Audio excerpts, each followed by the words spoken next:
ॐ सत्यदेवाय नमः।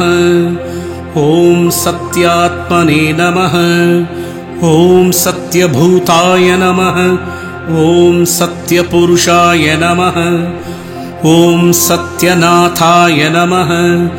ॐ सत्यसाक्षिणे नमः। ॐ सत्ययोगाय नमः। ॐ सत्यज्ञानाय नमः। ॐ सत्यज्ञानप्रियाय नमः। ॐ सत्यनिधये नमः। ॐ सत्यसंभवाय नमः। ॐ सत्यप्रभवे नमः। ॐ सत्येश्वराय नमः। ॐ सत्यकामिने नमः। ॐ सत्यपवित्राय नमः। ॐ सत्यमङ्गलाय नमः। ॐ सत्यकल्पाय नमः। ॐ सत्यप्रजापतये नमः। ॐ सत्यविक्रमाय नमः। ॐ सत्यसिद्धाय नमः। ॐ सत्य अच्युताय नमः। ॐ सत्यवीराय नमः। ॐ सत्यबोधाय नमः।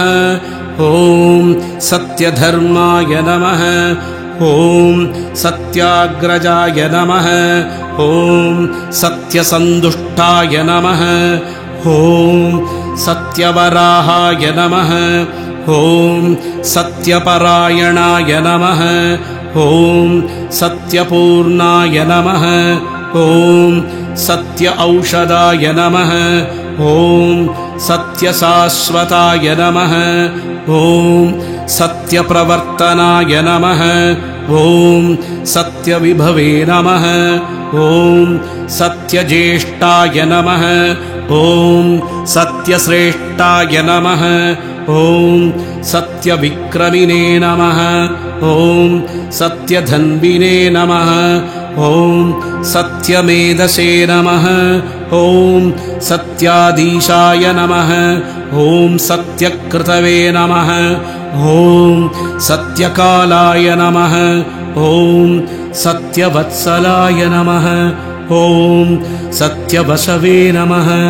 ॐ सत्याबोधाय नमः। ॐ सत्यरुद्राय नमः। ॐ सत्यब्रह्मणे नमः। ॐ सत्य अमृताय नमः।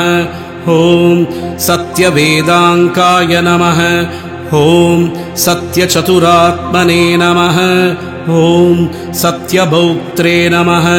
ॐ सत्यकचये नमः। ॐ सत्यार्चिताय नमः। ॐ सत्येन्द्रियाय नमः। ॐ सत्यसङ्गाय नमः। ॐ सत्यस्वर्गाय नमः। ॐ सत्यवेदाय नमः। ॐ सत्यनियमाय नमः। ॐ सत्यवेद्याय नमः। ॐ सत्यपीयूषाय नमः। ॐ सत्यमायाय नमः। ॐ सत्यमोहाय नमः। ॐ सत्यसुरानन्दाय नमः। ॐ सत्यसागराय नमः।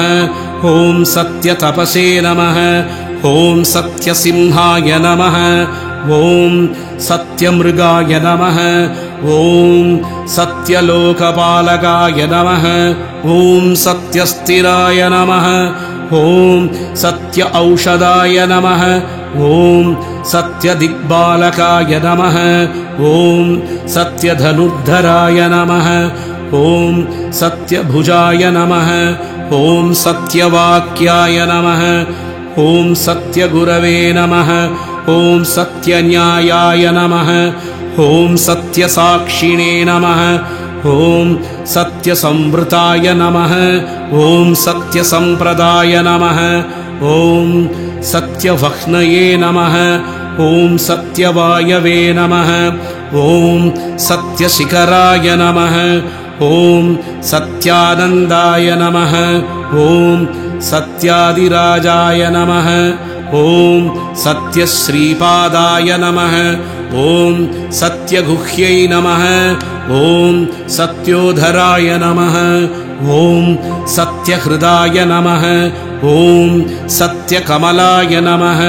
ॐ सत्यनालाय नमः ॐ सत्यहस्ताय नमः ॐ सत्यबाहवे नमः ॐ सत्यजिह्वाय नमः ॐ सत्यमुखाय नमः ॐ सत्यदंष्ट्राय नमः ॐ सत्यनाशिकाय नमः ॐ सत्यश्रोद्राय नमः ॐ सत्यचक्षुषे नमः ॐ सत्यशिरसे नमः ॐ सत्यमकुटाय नमः ॐ सत्याम्बराय नमः ॐ सत्य आभरणाय नमः ॐ सत्य आयुधाय नमः ॐ सत्यश्रीवल्लभाय नमः ॐ सत्यगुप्ताय नमः ॐ सत्यधृताय नमः ॐ सत्यभामारदाय नमः ॐ सत्यग्रहरूपिणे नमः ॐ श्री सत्यनारायण स्वामिने नमः इति श्री सत्यनारायण अष्टोत्तरशतनामावळि सम्पूर्णम्।